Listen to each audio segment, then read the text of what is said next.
Hi, I'm Mitch Gallagher. Welcome to the Sweetwater Minute. This time out, a new family of audio interfaces from Universal Audio. Let's get started. At the Music Messe trade show in Frankfurt, Germany, Universal Audio unveiled a whole new family of Apollo audio interfaces. There's the Apollo 8, the Apollo 8P, and the Apollo 16.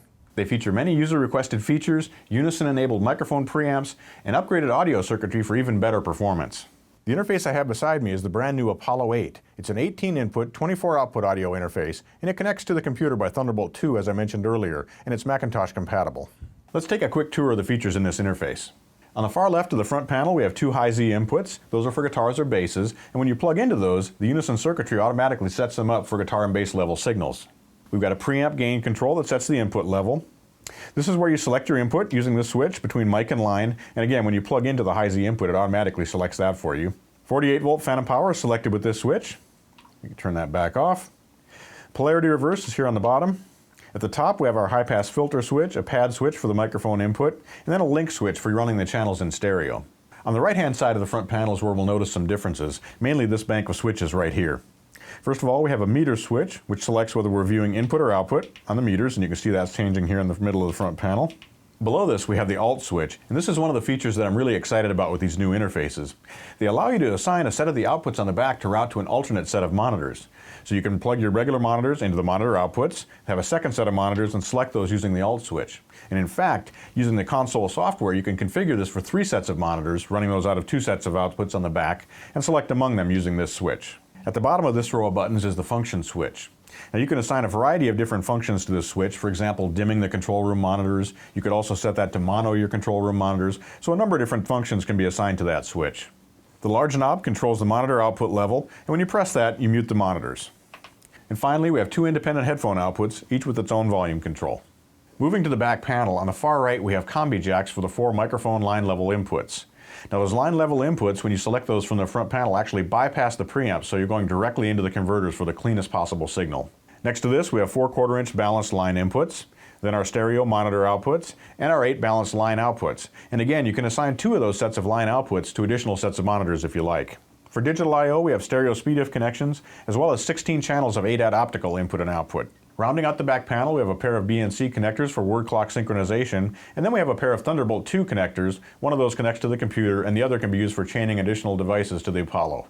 Now let's check out the Console 2 software, which comes with the Apollo audio interfaces and allows you to access all of the functionality. Here, of course, we have our inputs, and this is where we can assign plugins that are used during recording, during tracking. But over here on the right-hand side is where we can access some of those monitor features we talked about earlier. For example, right here, we have our alternate monitors. You can set trim levels for each of those, so you can balance their volume level with your main monitors. You can trim them up or trim them down, and you actually have a range of 30 dB up and 30 dB down. Here's where you set the dim amount for your monitors. If you've assigned that to the function button, you can access it from the front panel of the Apollo, or you can just click the dim button here, and it will dim the monitors by whatever amount you've preset here. Below this, we set our monitor source, whether we're listening to our monitor send or one of the Q sends. We assign our monitor output here. Here we're listening to the main monitors. You could also select Alt Monitor 1 or Alt Monitor 2. And when you select one of those different Alt outputs, notice that the color of the surround on the monitor volume level on the front panel changes. Here's our main monitor, which is green, Alt 1 is red, and Alt 2 is sort of a yellow color. One of the most important things about the Apollo audio interfaces is that they have onboard DSP processing that run the UAD plugins from Universal Audio. In this case, I have an Apollo 8, and this is the quad version, which means it has 4 Shark chips inside for DSP processing. There's also a duo version with 2 chips inside available. Now with the new software, you can cascade up to 4 of these audio interfaces together, and you can have a total of 6 UAD devices on the same Thunderbolt chain. Now let's add an acoustic guitar track on top of what we recorded earlier. I've set up a pair of Audio-Technica AT5045 condenser microphones on Don's guitar, which is a Gibson Custom J45 Vine. I've routed the 2 AT5045s into the Apollo 8, and we're using the mic preamps that are built into the Apollo 8. I've got control over those here. By pressing the gain button, we can select which preamp we're looking at. You can see we're moving through the different selections there. So we're on input 1, and as we turn this knob, we'll adjust the gain. We'll also need to turn on 48-volt phantom power. It ramps up slowly. Now we'll switch to input 2, turn on its 48-volt phantom power. I'm going to leave the high-pass filter off. We don't need to reverse the polarity. I'm going to leave the pad off as well. Now I'm going to link these into stereo. Now we can record directly into Studio One using this setup. The sound of the preamps is clean, they're nice and pristine. We'll capture a great signal doing that. But we have another option when we're using the Apollo 8 with UAD, and that's that we can use that Unison technology to model different microphone preamps. So in this case, what I'm going to do is apply a Neve 1073 preamp to our input signal. We do that over here. We select on our inputs, we will open up preamp 1073. And you can see that we've got a modeled version of that. Now what happens is, inside the Apollo 8, the Unison technology has actually configured itself to emulate the input response of a real 1073. And then we can make our adjustments here. What I'm going to do is boost the high end just a bit, and I'm going to cut a little bit in our mid-range just to give us a little bit more sparkle in our track. I'm going to go ahead and turn the 1073 plug-in off, so what we're listening to is the dry signal coming in through the Apollo 8's preamps. Don, go ahead and play.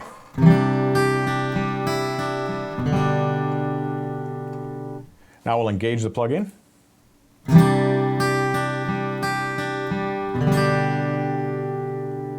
One more time without.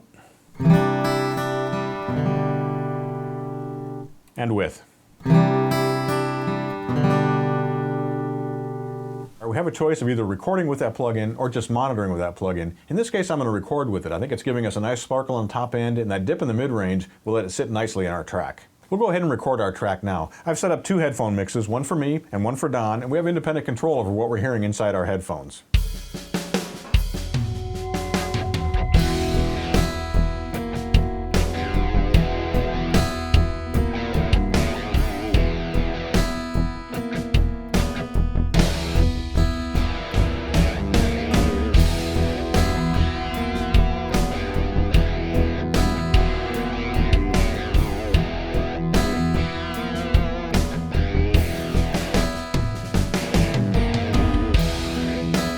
I hope you've enjoyed this look at the all-new Apollo 8 from Universal Audio.